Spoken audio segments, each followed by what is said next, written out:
A pandemic of violence floods the streets of major cities as cases of the media-dubbed murder virus, MV20, soar, causing those infected to go on killing sprees. Caught in the middle, police detective Angela Miller finds her only trustworthy ally in the self-proclaimed psychic PI, Gerald Henry. As the two try to navigate the violence, they are drawn into New Age guru Abramelin Harvest's plot to heal the planet. Harvest's missive? The world is sick, and humanity is the infection. The cure? Murder. From the twisted mind of Shawn C. Baker, author of A Collection of Desires and Shadow Play in Book 1, Kim and Jesse, comes his most vicious novel yet, Murder Virus. Available where books are sold.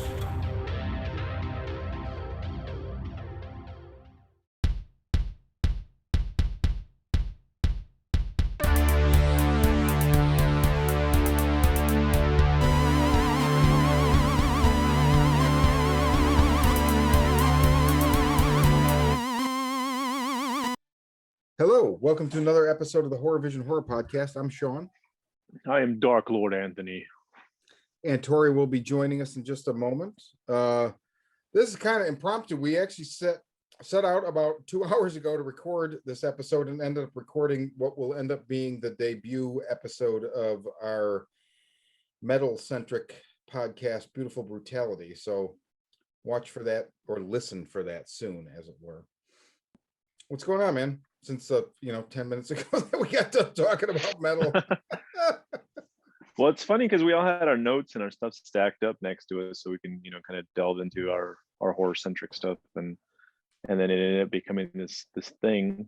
Yeah, and it was awesome. It was really cool. I enjoyed really it quite cool. a bit. In that small space of time, hung out with Cecilia and the baby. And here we are. What about you? Did you scarf down like a burrito or something? Super fast. As soon as I started, we had I had made a casserole earlier that Kirsten threw in the oven when we started the other podcast or shortly thereafter. So that's right. This is what real horror and metal people do. We make casserole. Yeah, and we dude, it's a metal casserole, man. Yeah, hang out with our babies. It's awesome. Yeah, fuck yeah. So my friend, what's new on the horror tip in the parlance of our times? Ooh, as far as new stuff goes, well, it was the 31st of March, and around midnight, HBO Max and I guess every movie theater that's open right now currently during pandemic let loose what was it, Godzilla versus King Kong upon us, and it's apparently the first major blockbuster during the pandemic. I think it's made like 48 million or something so far. Really? Rotten Tomatoes has a really good rating on it. It's certified fresh, and yeah, it's doing quite well. I've watched it twice now, and that's about all the time I'm willing to give to it.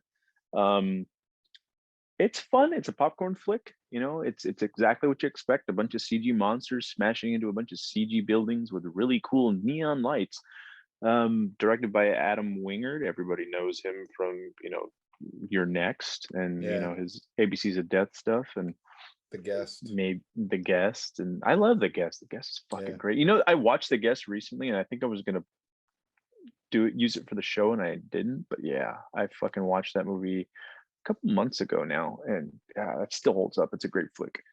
The movie, it was decent. Like I said, it's fun if you're looking for that. I mean, you're definitely not going to get award-winning acting out of any human that's cast in the film. And then again, you're getting a lot of just ridiculous human interaction, and you want more monster slam. And I think this is the same stuff that I said last time. I think when King of the Monsters came out, you're getting a lot of just ridiculous dialogue and banter and not enough monsters, or you're getting too much monsters, and the little dialogue you do get is so bad it ruins the film. It's not bad. And if this is supposed to be the end of the series, but I don't think it is, because I think Netflix is jumping off with Skull Island soon. It's okay. it is what it is. It's just popcorn fun stuff that, you know, supposed to be, I don't know, pre-summer blockbuster stuff. But yeah, it is what it was okay. I'm not gonna say it was fantastic, but you know, if you're already paying for the service, why the hell not? Just watch it, because you'll eventually run out of other things to watch, because that's what you've been doing while you've been home during this, Well, you know, ungodly pandemic. I don't know. The HBO is so chock full of stuff. I don't think it would really take a lot to run out of stuff to watch. But here's my question: do they get to the punching quicker? They do, but it doesn't make the film better. I'll say this, like, you got more monsters in the last film, whereas in this one you don't. You're actually asking where everyone's at. And that, I don't want to spoil, I don't want to say anything Yeah, more don't about spoil that to anything, yeah. spoil it, but it doesn't have as many monsters as the last one did. Whereas, you know, and if you haven't seen the last one by now, you know, tough shit. King Ghidorah, like, you know, he commands all the other monsters, makes them go crazy and rampage all over the place. And it's up to Godzilla, you know, obviously him and Mothra to take out Ghidorah and reclaim the throne. So that stuff was cool, but all the human interaction was garbage. And this one, you're actually left wanting more monster stuff, because it's the majority of it's just Zilla Khan.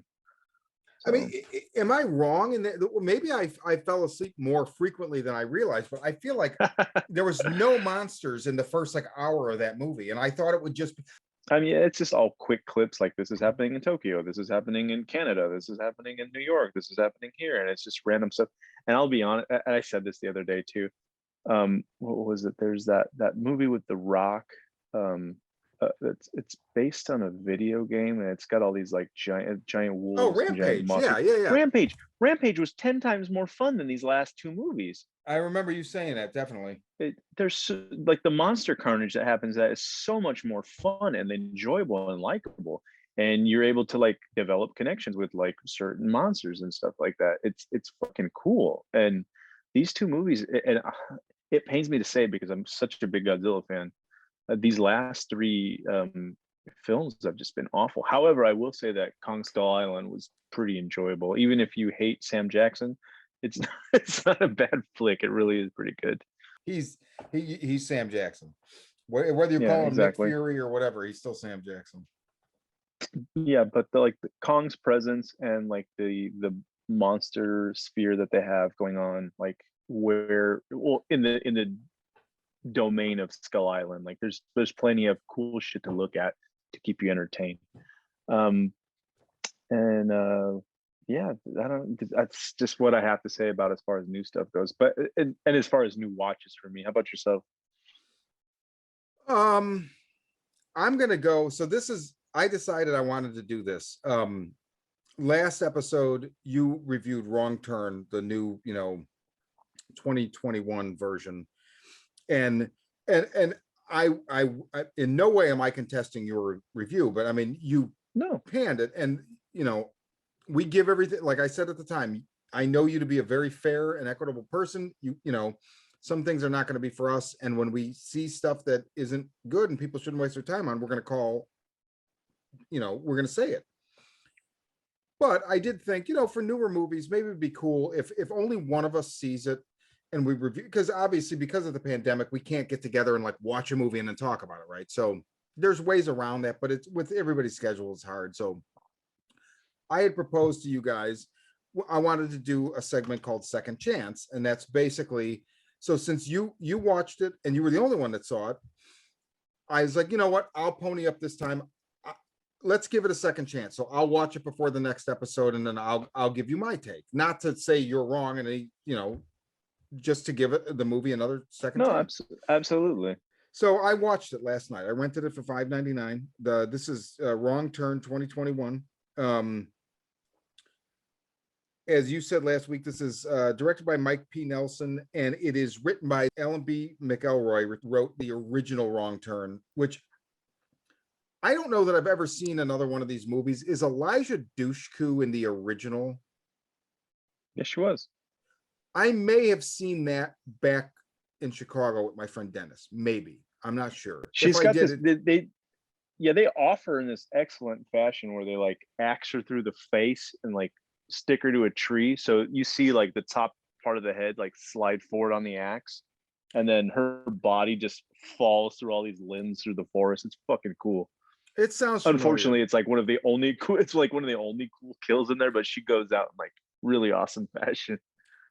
This is not my wheelhouse by any stretch of the imagination. So I was a little interested though, and so when you saw it and didn't like it, I was really, oh man, because I knew like it seemed like they were going for like so the original writer turned and wrote this reimagining, right? So this has nothing to do with the original series, and it seemed to be going in a folk horror kind of way. It seemed like, so I was interested. So I watched it last night, and I will say I gave it 3 stars and a heart on Out of Letterboxd. how Now, many? out of 5. Out of 5. Okay. Now, I mean, ratings are nebulous or whatever. And I realized maybe the heart was, I gave it 3 stars and a heart. The heart is maybe wrong because I did like it. I don't know that I ever watch it again. So then I started thinking like about Letterboxd and like, oh, maybe heart means I would watch it. I don't know. I mean, if Ray wanted to watch it and we, fast forward, 6 months and we're all vaccinated and, death isn't in the air, I would probably rewatch it. But I watched it last night. This was my takeaway. I took some notes, and at 44 minutes, I wrote my first notes, and that's I'm really digging this. The traps are cool. I love the fucking masks. You see some of that, these like skull deer mask kind of things. And the fact that they're wearing those ghillie suits, dude, those ghillie suits are fucking fucked up, man. I didn't even know what that was until Laird Barron's second Isaiah Coleridge book, Black Mountain, 2 years ago. And there was use of that in a very horrific fashion. And I had to look it up. And as soon as I saw it, I was like, oh my God, that is fucked up, man. So I really like that. I'm not going to go into effect. I'm sorry. I'm not going to go into spoilers, but so first of all, there's like a point, and you'll know what I'm saying. There's a point where people die. I didn't care for, and you're not supposed to, I didn't care for the cast of youngins that go tramping, on the Appalachian Trail where they're told not to go. I mean, to varying degrees. A friend of mine asked, my friend Missy was like, oh, I heard it was like really like social justice warrior. I didn't think so at all. I think if anything, they were very like a very socially conscious 2021 cast of characters. But that's fine. I didn't get any politics or social agenda at all in the movie. Well, I mean, there's some nuance, but a large part of them are dispatched fairly quickly and violently to varying satisfactory degrees. But there's a point then where when you move forward with what happens after, and there's like a 6-week time window. So you start with Matthew Modine looking for his daughter and her friends, and then you go 6 weeks earlier and you see what happened, and then you go back, right? So the level of acclamation that certain surviving characters had with the people that they like, I was like, okay, that's a bit much. Like, seriously, like that was really they should have done 6 months. It wouldn't have exactly worked the same way, but they could have rewrote. I feel like they could have wrote it to work. Where maybe he didn't see his daughter as often, and so 6 months wasn't a big deal, but he's like telling the cop at the beginning, she calls me like every week or whatever this is.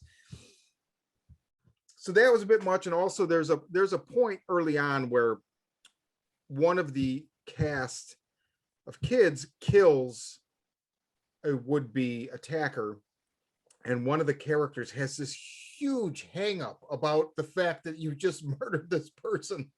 It made no fucking sense. And it's like, seriously, like, I just wanted to be like, look, bitch, drop it.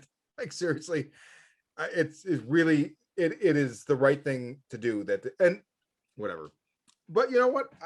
I would say, I can't say if you're fans of the series, you should watch it. I don't know that because I don't know the series, and maybe not, but there was a definite visual homage to Midsommar. Like there was no fucking doubt about a certain scene where I'm like, oh, that's a definite. And it was inferior, yeah, but it was cool. You know, I mean, I didn't feel like they were like ripping anybody off. It was just homage. But overall, you know what? I enjoyed it. So I would say, I don't know if I'd say rent it for $6 unless you're really raring to go. If you're really raring to go, you'll probably be okay with it, with spending the money.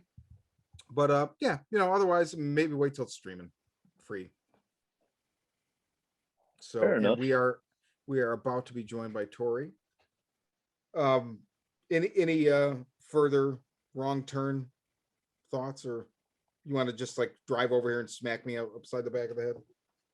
No, honestly, it's one of those things during that scene that you were talking about that was the homage to Midsummer. I was like, well, you know what? This might be one of the most extreme things we see this year as far as, well, the most extreme thing in horror cinema so far, as far as brutality is concerned. But for the most part, like you said, I mean, it's to me, I saw it and picked up on it being an obvious homage immediately, and I was like, well, we already have this and it's already been done. It's already been executed, you know, in far better fashion. So I really don't know if this is something that's going to be able to carry its own weight. And then for the duration of the film, it just wasn't. So yeah, but I picked up on that scene you were talking about. Yeah, I mean, it's very, very, very obvious. And then just as an overall, being marketed as a horror film, I never. Hey, I never picked up on it as it being like I never felt any fear or terror for anyone, put it that way. It just I don't know what is about the film that you didn't engage with anybody enough or long enough to attach to anyone to where you felt for any of the characters, because I felt for nobody in the film. Which movie? Wrong turn. So I'm introducing this concept. I think I mentioned it briefly. I think I talked to Anthony more extensively about it. But so for newer movies, when it's just one of us that sees it, since we can't, you know, be in the same room and watch like a movie together. Yeah. If it gets, you know, panned, and that's, you know, and as I said at the beginning, like I don't want in any way, like Anthony's opinion is 100% valid. Like this is not to contest it. I just want to give the movie a second opinion. And so I watched The Wrong Turn reboot last night and I enjoyed it. I mean, it wasn't, you know, it wasn't fucking great. It wasn't Spell or, you know, any other number of movies in the last couple, you know, months that has blown me away. Maybe because I went in with lower expectations, and maybe because I don't know anything about the franchise and couldn't care less about it. We'll never go back and see the other ones probably ever, unless like I'm with you guys. You're like, hey, you want to throw this on? I'd be like, yeah, of course. It was fine. So, and then I thought what they did was interesting. Like there was more, I was more interested in what they did than like where you said, you know, you missed the drooling, cannibalistic, inbred mountain people. I don't need that. Not interested. So there was some interesting, I thought, like, I don't know, just social philosophical ideas there. I don't know how well they were executed, but it was enough where I was like, yeah, you know what? I enjoyed it. So yeah, cool. I'm looking Tori, what forward have you seen? Okay. Well, I rewatched something I haven't seen in a long time, probably since I was, I don't know, kid, like 10-ish, you know, around that. I rewatched recently Warlock from 1989. Julian Sands. It just hit Prime. Fuck. Damn. So it was directed by Stephen Miner, who did Friday the 13th part 2 and 3. He directed Soul Man. Oh, Ray's wheelhouse. Yeah. Right, that's what I was thinking. I'm like, oh, Ray, you're here in spirit, buddy. He did a bunch of stuff. Halloween H2O. We're not going to talk about these things. He did Lake Placid, but we're going to focus on Warlock. So, damn, it's so fucking good. Julian Sands is the fucking man in this movie. He really is. So it has Julian Sands, Laurie Singer, Oh, yeah, Richard E. Grant. Hello. And wow. Mary Warrenoff is in it. Oh, wow. Yeah, she's not in it very much, but Richard E. Grant and Julian Sands in this is fucking amazing. They're just so great, and I really wish Julian Sands would have been utilized in horror more, because he was just so elegant. I forgot how great it was. It's not very gory. A lot of the kills are off screen, and I think it was production company obviously cutting them out. Mhm. But it is fairly creepy. I like what they do with some of the witch stuff. Oh God, I'm so excited about rewatching it. It's just great seeing something when you were a kid and you didn't really get it, and rewatching it as an adult with a different set of eyes and really picking up on everything. But Julian Sands, what he did for this role is kind of like, not to go out on a limb here, but what Doug Bradley brought to Pinhead. Okay. He almost makes you like him. And you're looking at this piece of shit like, why do I like you? And I'm kind of rooting for the bad guy. But he's just so elegant, borderline polite. And he's a warlock killing people. I always like the ring scene. The ring scene always stuck with me from when I saw it as a kid. He's like, "Oh, I really like your ring." Chops the dude's fucking finger off. He's like, "Oh, I'll take that motherfucker right there." Just like Julian, he adds an element of class to films that is just amazing. We love him in Naked Lunch. We love him in fucking Arachnophobia. Just the shit he does is outstanding. so just this subtleness to it. And Richard E. Grant too. He's the witch hunter. He's trying to gunman. I don't know if you know any of the story, Shawn, or if anybody knows it. So anywho, I don't. I've never seen it. I've always meant to. I've never seen it. Well, in the beginning of the movie, it starts off in New England, like one of the I believe colonies. so. Yeah. And it's excuse me, they go up to this tower. They have Julian Sands. They found him. I just know he's a very powerful warlock. They're gonna kill him. Yep. The thumbs up. Oh God. They're planning on killing him, but he does a spell through and goes into the future. So he wakes up in Los Angeles in 1989. And what he's trying to do is he's trying to find parts of this, like the Black Bible? I believe so. It's the Black Bible has been divided up into 3 parts and hidden throughout the country. So what happens if you put them together, it'll tell you the real name of God. And if you say it backwards, it's supposed to undo all of God's creation. Ooh. Yeah. So it's the witch finder or the witch hunter also comes back into the future. He like goes through the time portal. So now he's in modern times and he's trying to also hunt him down again. And he's doing it with the help of Laurie Singer, who honestly, Laurie Singer, I mean, she's cool. She's the worst part of this movie. Like her acting is terrible. Not even like fun terrible. It was just bad. But I mean, it could be the script, but oh yeah, just ignore her. Okay. Everything else is great. It really is. Well, It's so I will definitely check this out. I just saw it pop on Prime, and I always think about it because I know my friend Dennis was a big fan of it. It's just something I've never seen. So yeah, great. Again, not too gory. I'm interested if there was any kind of director's cut, because I know there's a few kill scenes they changed or they took out. If you watch like the original trailer for the movie from the 80s, you could see some of the scenes they cut out. oh, interesting. Yeah, so it's cool to see, but I really recommend it, Shawn. I think you'll really like it. All right, I'll totally watch it. Do it. Hold on. Anthony, what else you got? That'll make sense. As we were talking about earlier, I've kind of been doing this thing where I'm out and about at work, and I hope nobody from work hears, but when I'm on my off time, I'll find a local comic book shop. And I found this great little shop and I bought this sweet ass book called fucking Grizzly Shark. Oh man. And Grizzly Shark is from Ryan Otley, who did Invincible, and Ivan Placentia. I'm not too familiar with what he's worked on, but if all I ever read is Grizzly Shark, then fuck yeah. It's about a giant shark, or many sharks, that live in the forests and swim through the trees.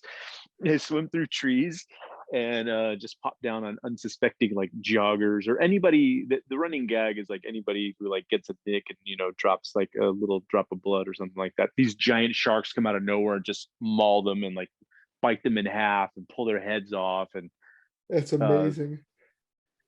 Not to spoil anything, there's like one scene where like there's a family having a picnic. One of them jabbed their gum or something like that. The shark comes out and bites off the top portions of the entire family, and man, a that's little fucking baby goes flying, and they find the baby like weeks later surviving off the entrails of its dead family. Oh my god. It's so stylistically hilarious and fun.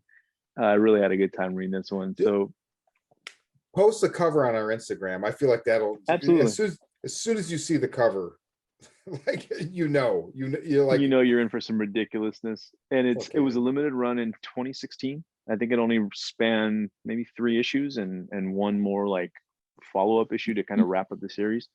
But the $12, $13 for like a whole afternoon worth of laughs is fucking great. And the gore is just outstanding. There's so much splatter in it. It's really, really fun. nice. Yeah. Tori. Or who's up next? Tori, you go. Yeah. What was another one I watched? I watched again, it's not really horror, more thriller, psychological. Let's go Hitchcock. 1987's White of the Eye. I don't know this. You know what? Giallo in Texas. Really? Oh my god, you just blew my mind right now with that. Yeah, it is. It's oh my god. South-West Giallo. Yeah. This is all you need to know, Shawn. David Keith is in it. I just saw that. Oh my god. I've never even heard of this movie before. Bro, okay. So the director, Donald Campbell, his face. He did. I don't really know much else he's done. I know he did Demon Seed. Oh god. With the Koontz adaptation? Yeah. That movie fucked me up when I was a kid. I saw that. That really fucked me up. I mean, like, I don't even know that I could go. I just thought of that yesterday. I'm like, I don't know that I could go back and watch that again. Oh, yeah, he directed that. Well, and he so anyway, he directed a movie after White of the Eye called Wild Side. That's supposed to be super like sexual. I'm not sure about much of the background, but the production company cut it so bad and ruined his entire vision that the poor guy ended up killing himself over it. Yeah. Oh my god. His vision, you know, was cut to shit by the studio, you know, like it always happens. But White of the Eye, it's great. It's slow. It's outdated. But if you can look past that, which I don't have a problem with, it's great. The opening murder, I'm not giving anything away, but the opening murder is fucking beautiful. Like, it's as beautiful as the opening murder in Suspiria. Wow. Okay. Yeah. It's beautiful. It's fucking brutal. Gory without being too vulgar. Okay. But anywho, a quick rundown of it is a couple of wealthy women in Arizona are being murdered, like pretty brutally, but they're calling it kind of artistic. So anyway, this gentleman named Paul, the cops are talking to him about, they think maybe he did it.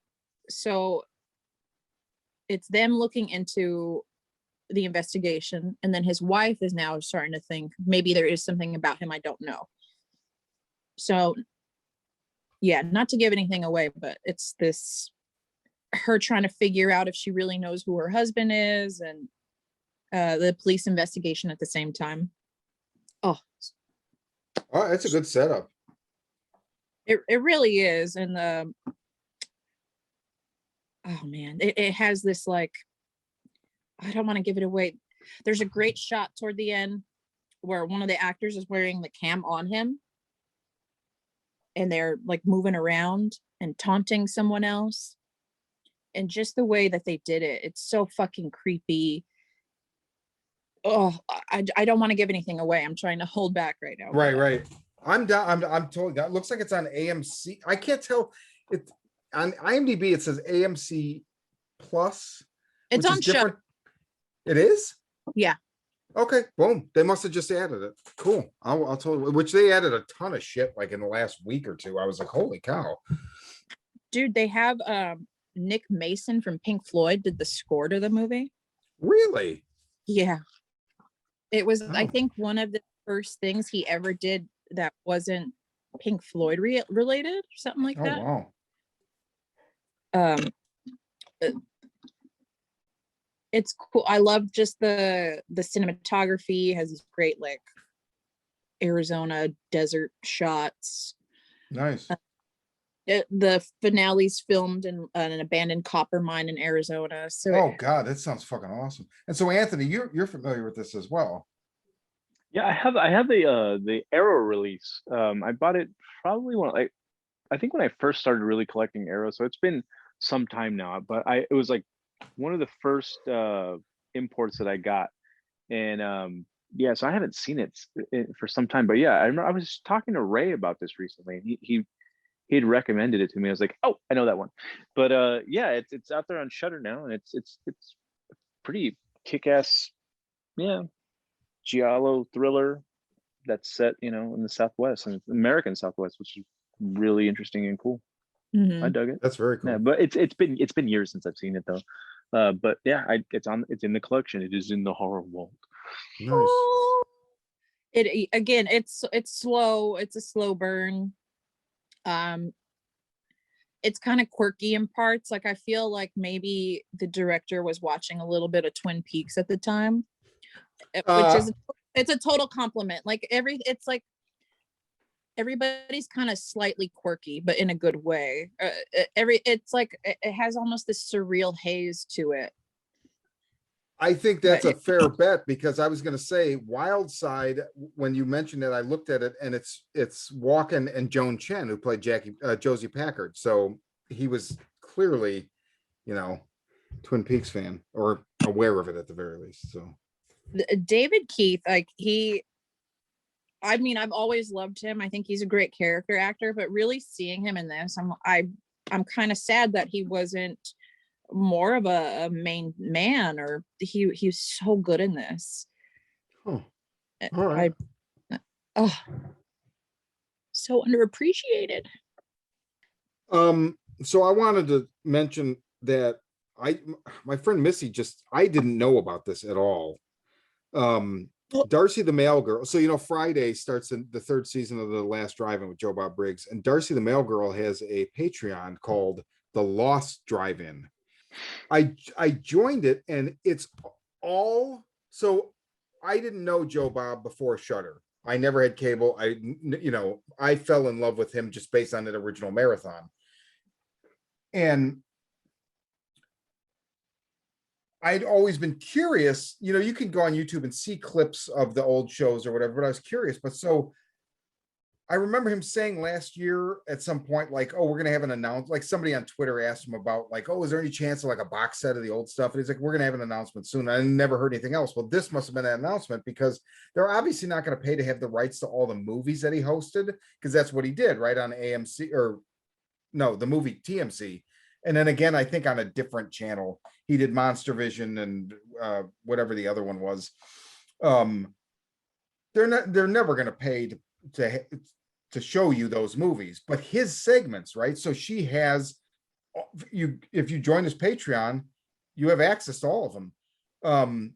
It's different. So I pay $5 and she just posts them and takes them. So she alternates them. So you can't watch anything you want, but she curates for the week and posts stuff like seems like almost every day or every couple days she's posting a new one. You watch it, blah blah blah. I got to see him talking to Ice-T about oh god, the movie where Gary Busey and the other guys hunt him.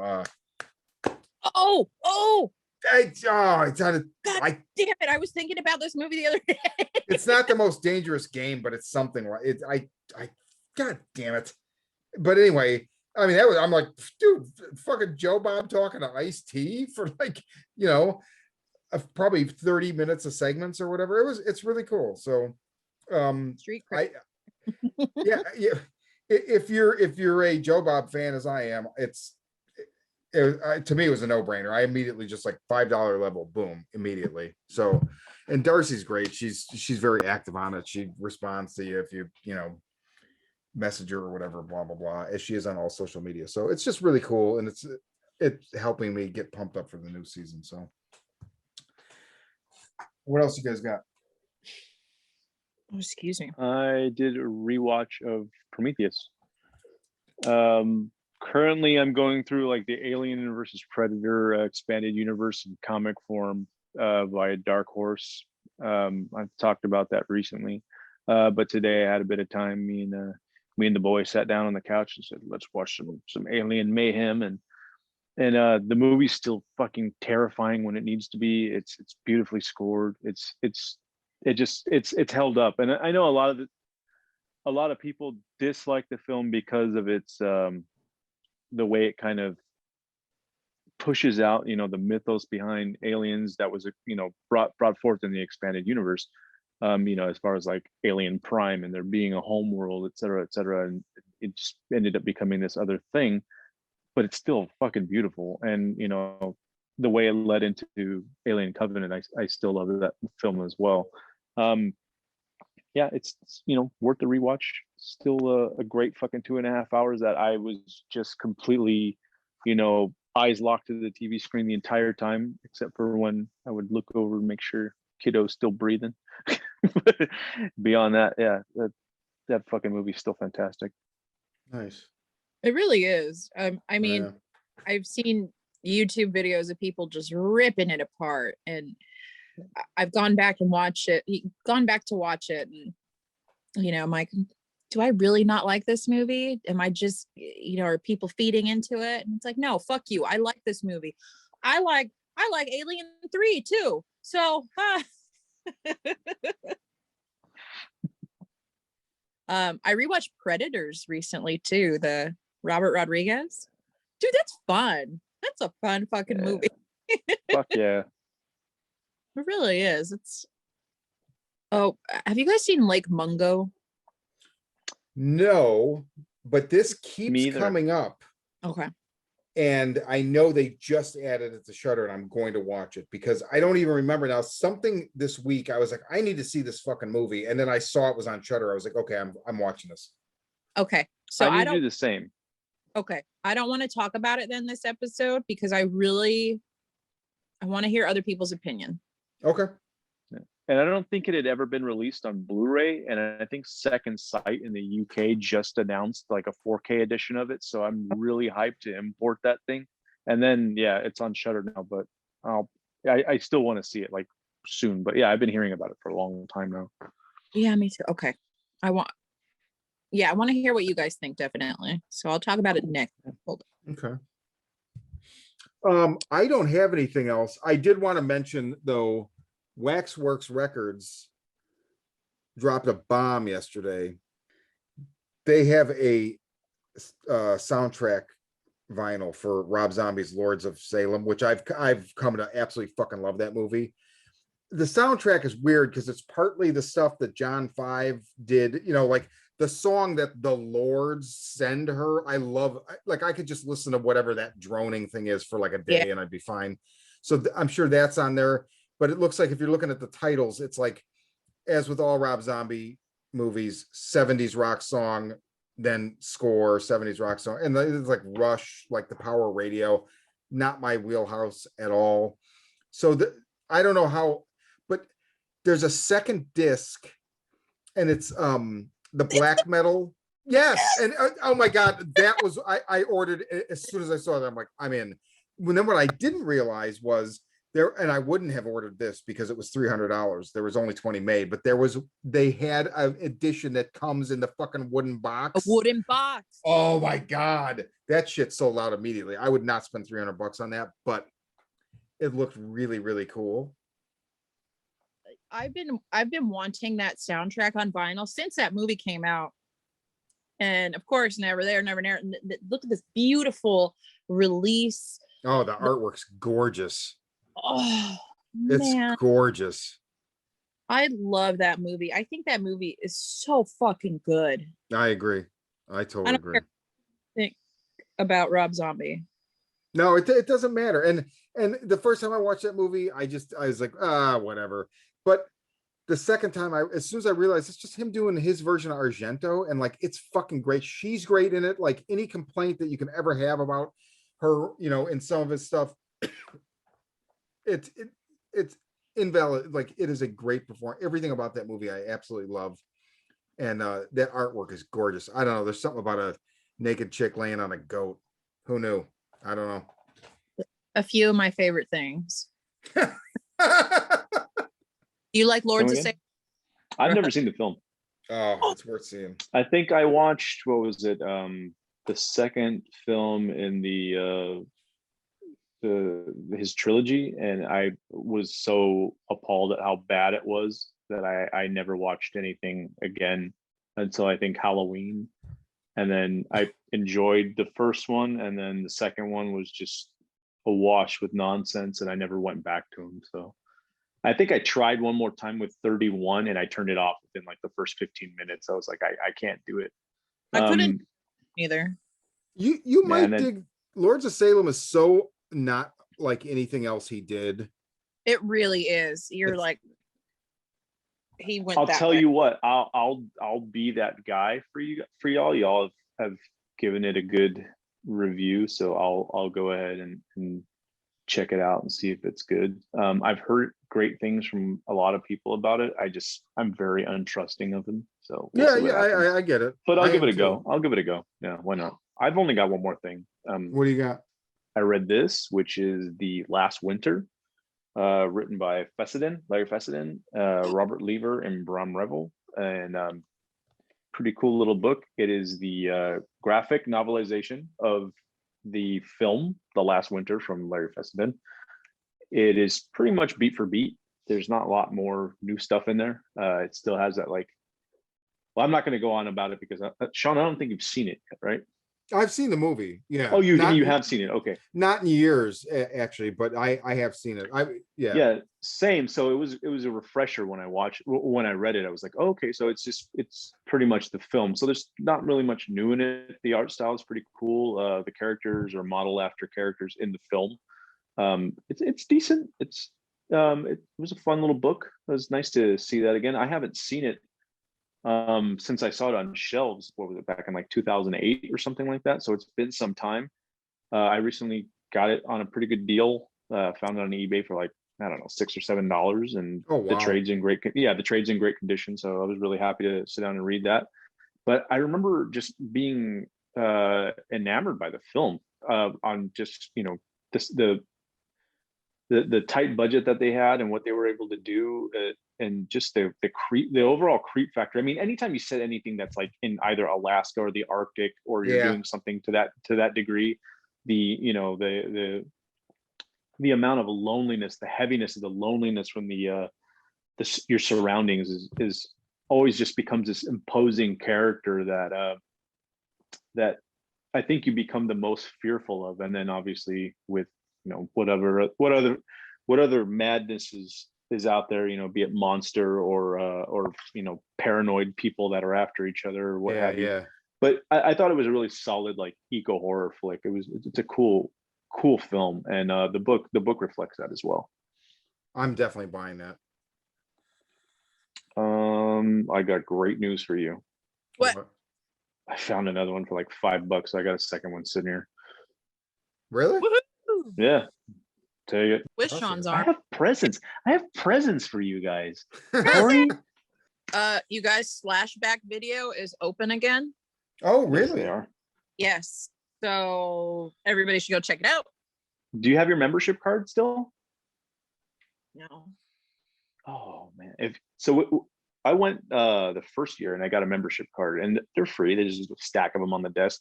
But when you go back the following year, if you have your membership card, they give you a discount on entry.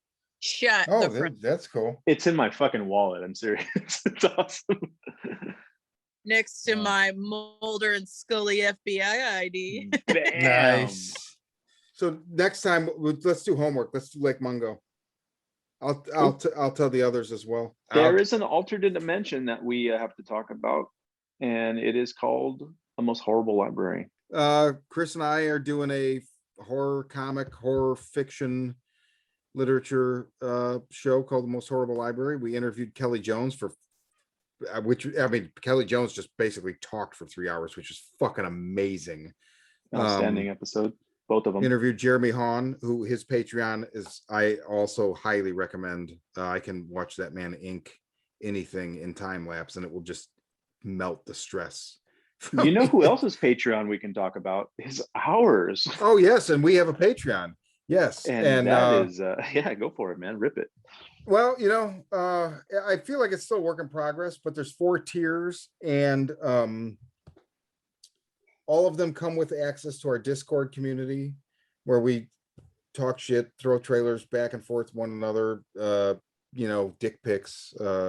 Just kidding about the dick pics. Tori's is huge.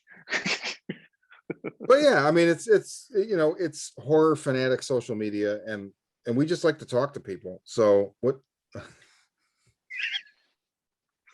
Sorry. It's so thick.